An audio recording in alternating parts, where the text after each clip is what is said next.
Hello guys, সবাই কেমন আছো? আশা করি সবাই ভালো আছো। আজকে আমি ডিম আলু সিদ্ধ বসিয়ে দিলাম। ডিম আলু দিয়ে একটা বিকালের নাস্তা বানাবো।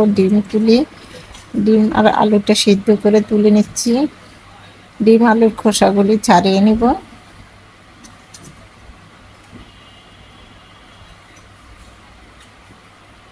ডিম আলুর খোসাগুলি আমি এভাবে করে হাত দিয়ে সম্পূর্ণ ছাড়িয়ে পরিষ্কার করে নিয়েছি।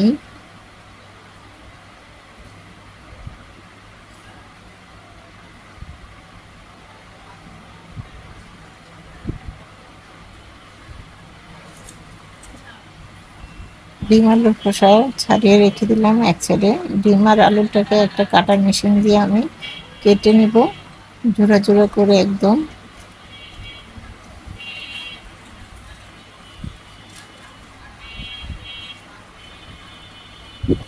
কাটার মেশিনটা নিয়ে নিলাম। আমি ডিমটাকে প্রথম কেটে নিচ্ছি, দেখিয়ে দিচ্ছি কিভাবে। এভাবে করে কাটার মেশিন দিয়ে কেটে একদম ভুজা করে ফেলবো। 3টা আলুর সাথে 3টা ডিম নিয়েছি। ডিমটাকে কাটার মেশিন দিয়ে কেটে নিয়েছি। এখন আলুটাকে কাটার মেশিন দিয়ে কেটে এক সাইডে রেখে দিলাম। এক একে উপকরণ দিয়ে দিব: পেঁয়াজ কুচি, কাঁচামরিচ কুচি, ধনেপাতা কুচি এবং পেঁয়াজ পেস্তা। দিয়ে দিলাম স্বাদ অনুসারে লবণ। আধা চামচ লবণ ব্যবহার করেছি, আধা চামচ মরিচের গুঁড়া ব্যবহার করেছি, কোয়াটার চামচে হাফ চামচ কালো গোলমরিচের গুঁড়া দিয়ে দিলাম। সম্পূর্ণ উপকরণগুলি হাতে এইভাবে করে একটা চামচের সাহায্যে মিশিয়ে নিচ্ছি। মিশানো হয়ে গেছে। এখন আমি একটা আটার ডো তৈরি করে নেব। 3 কাপ আটা নিয়ে নিলাম একটা পাত্রতে।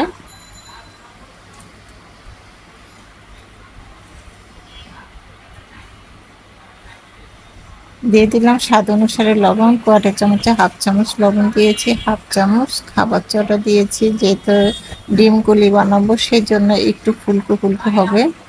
উপকরণগুলি হাতে ভালো করে মিশিয়ে নিয়েছি। এখন দিয়ে দিলাম 2 টেবিল চামচ পরিমাণ সাদা তেল। তেল দিয়ে এভাবে আটাটারে ভালো করে মালিশ করে নিতে হবে। সুষুম গরম পানি দিয়ে আমি আটার ডোটা তৈরি করে নেব। এই যে আটাটার মিশ্রণটা এরকম মুঠি করলে যেন মুঠি হয়ে যায়, চাপ দিলে ভেঙে যায়, এইভাবে করে মালিশ করে নিয়েছি। সুষুম গরম পানিতে আটার ডোটা তৈরি করে নিয়েছি। হাতে একটু তেল মেখে উপরে রেখে দিলাম। রেস্টে রেখে দিব 10 মিনিটের জন্য। 10 মিনিট পরে তুলে ঢাকনাটা সরিয়ে আবার একটা আটার লেচি কেটে নিব। খুব আটাটা সফট হয়ে গেছে।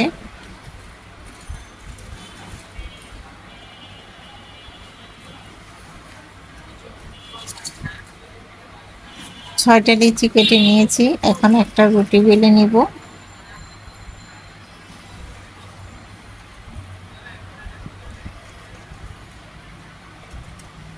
রুটিগুলি বেলে নিয়ে নিব এভাবে, একদম মোটাও না পাতলাও না, এই অনুসারে সম্পূর্ণ রুটিটি কেটে নেব। একটা বাটির সাহায্যে সাইজ করে গোল গোল করে কেটে নিচ্ছি।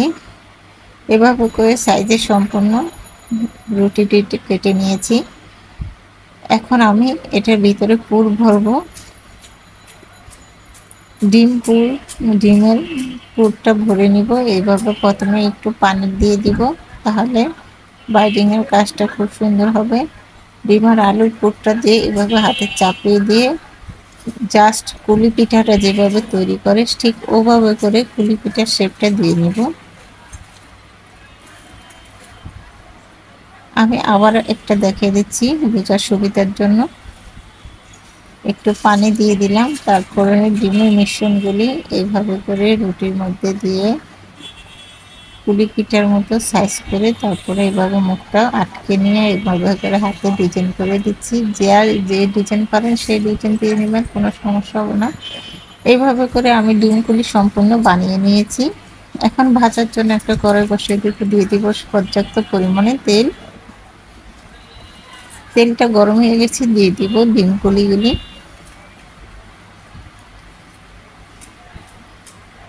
ডিমগুলিটা ভাজার সময় একদম হাই হিটে ভাজা যাবে না, তাহলে পুড়ে যাবে, ভিতরটা একটু কাঁচা ভাব থাকবে। সেজন্য মিডিয়াম টু লো হিটে ভাজতে হবে।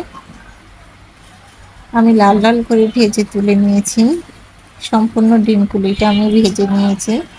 আমি এখানে অর্ধেকটা ভেজেছি, অর্ধেকটা ফ্রিজে আইসে রেখে দিয়েছি। এখানে একটা টক বানিয়ে নিয়েছি, লেবু, সয়া সস, কাঁচামরিচ এবং ধনেপাতা দিয়ে খেতে অসাধারণ এই টকটা এর সঙ্গে সাজিয়ে পরিবেশন করলাম ডিম পুলিটা খেতে অসাধারণ মজা। আমার এই ডিম পুলিটা যদি ভালো লেগে থাকে আমার ইউটিউব চ্যানেলে লাইক এবং লাল বাটনটা টিপ দিয়ে দেখবেন, তাহলে নিত্য নতুন রেসিপিগুলো আপনাদের কাছে পৌঁছে যাবে। রেসিপিটি এই পর্যন্ত। আল্লাহ হাফেজ।